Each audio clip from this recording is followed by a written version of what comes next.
Well, hello there and welcome to issue number 66, and this issue concerns the Leo rabbit. And as you can see on the caption prior to the video are the dates you have to be to fall into this Eastern and Western star sign combination. And if there's anybody with any questions or any 12-year date before questions, just message me, put a line on here, and I will get straight back to you with the dates you have to be to fall into any previous years, like a grandparent, an uncle, etc. like that. Okay, let's get started straight away. So we have the predator, the Leo, the sun, the absolute ray of life, the sunshine in people's life, coupled with the most timid and I wouldn't say weakest of the Eastern signs by any stretch, but the one that's hunted the most, the rabbit. So we've got the hunter and the hunted all in one personality. So how does this manifest itself? Well, you will notice in the child where the child of a Leo is very sunny, he's quite bossy, a little bit over playful sometimes, quite boisterous. Is not an aggressive child by any stretch of the imagination, but they're very boisterous. You know, they love you know, the physical sort of aspects of play. You know, they love war games, they love sports, they love you know, anything like that, anything like little gang battles, that sort of thing, just in a playful way. They really are quite physical and quite intimidating to other children in that sense, not in a bullying sense at all, but in just in awe of their sort of physical nature as a child, and it can be sort of a little off-putting to some of the more timid children. Well, you've got the rabbit into the mix here, so how does that work out? You know, the rabbit, very talkative, very nervous, and basically talkative when they are nervous and timid. So, you know, it's a real conundrum here. But what I think you'll find is that the Leo, with its bouts of bravado and its ego, and also its need to stamp its authority at times and its macho nature, even the lionesses need to sometimes really put their foot down in their peer groups, in their wider audience. They have to put their foot down and say, well, hold on a minute, I'm the boss here. You know, and they just politely remind their groups if you know, people are getting a little bit out of control in there or not showing the respect they need to do. They will need to have shows of or demonstrations of you know, be careful of who you're messing with. It does change slightly with the rabbit into the mix, because the rabbit is not a predator. It is not aggressive. It will not try and procure any violent showdown or any conflict or any show of strength over another. So what you will probably get with this child may be a lot of vocal aggression, maybe quite a lot of vocal intimidation, in the sense of when they have to put their foot down, and it will not be so much in the act of being physically strong, etc. like that. This isn't the strongest of combinations. There are weaknesses here, so they have to hide it. They have to hide that a little, like a lot of the Leos do not have to worry about doing. These have to, and they can be very acidic in the tongue, so they will be good at put downs. They will be good at bouncing up their ego.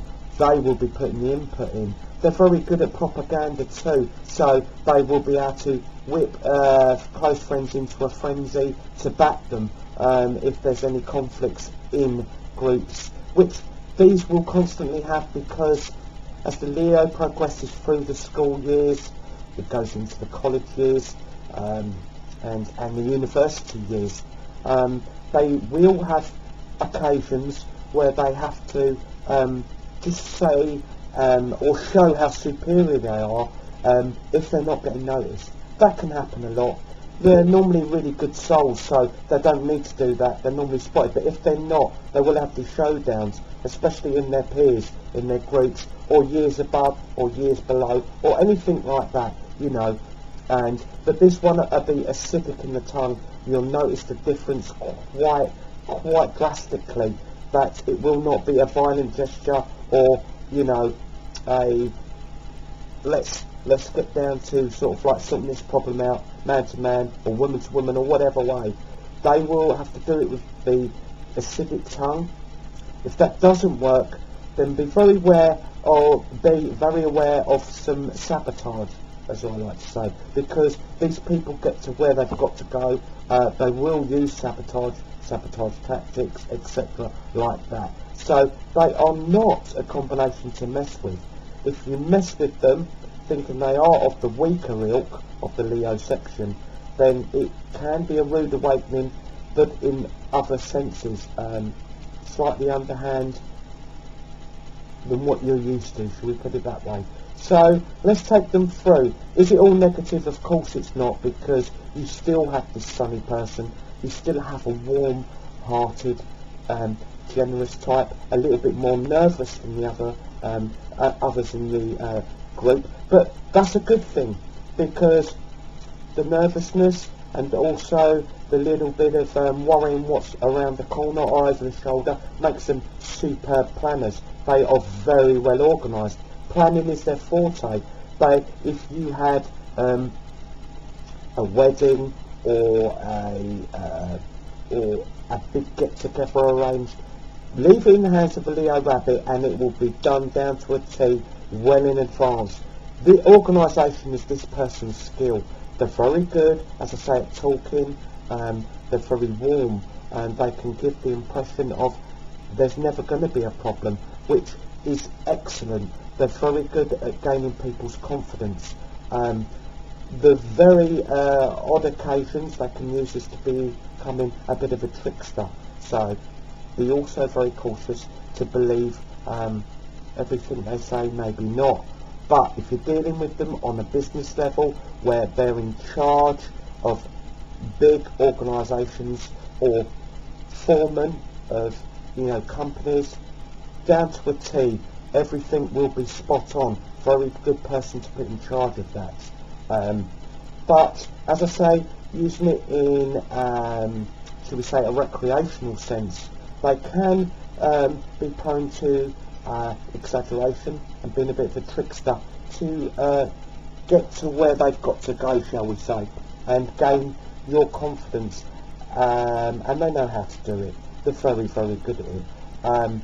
They aren't prone to being faithful, strictly because the gift of the gab with these people makes it so easy for them. And as I say, they're normally a very handsome creature as well, so they have a lot going for them in that sense. So let's just leave it like that, where things could not always work out as planned when you're associated with these, but let's get into the good context.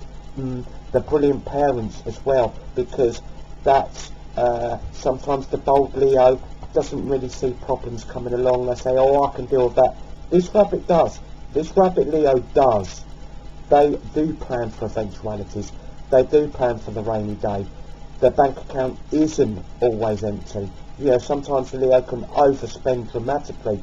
This combination is fantastic at not overspending, at saying, well, the odds are I'm going to wake up tomorrow, so I'm going to need a few quid. They've always got it. They're a brilliant parent. They're very protective, and they also know the dangers surrounding, you know, what they need to be looking out for. They're not brash in that sense.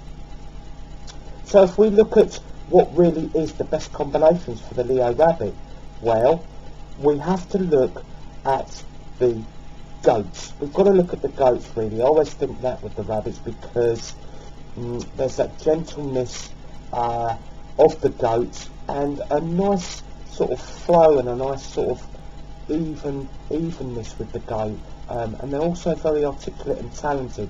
You've got to remember the Leo rabbit will be bright. They may not be academically massive, but they'll be bright in the sense of knowing situations, how to deal with, certain situations, manipulate. Well, the goat's a fantastic ally because the goat is ultra skillful as well and can put some plans into action that the rabbit can then take on to the next level. And so if we look for the goats under the sign of Libra, Sagittarius, Aries and Gemini, fantastic mixes there. And also we really need to look at the pigs. Now, pigs and rabbits, wonderful again, the stability and the warmth of the pig, which can sometimes be needed with the rabbit because sexually, or should we say romantically, in that nature, in that hot-blooded nature, they aren't. But with the pigs, warmth and their patience, they can really bring out that side of the rabbit, which makes them, a lot more accepting of love making, etc., and make them, really melt.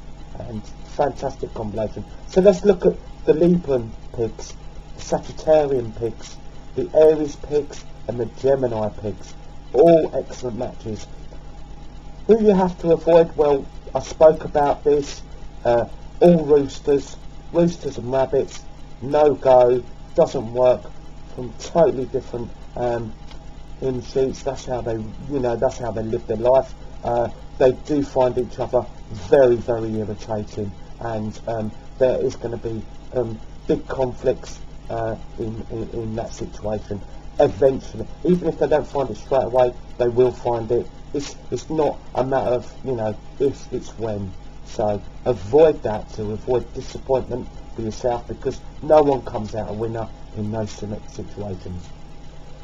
I'd just like to point out on a health issue, circulation can be a problem with this combination.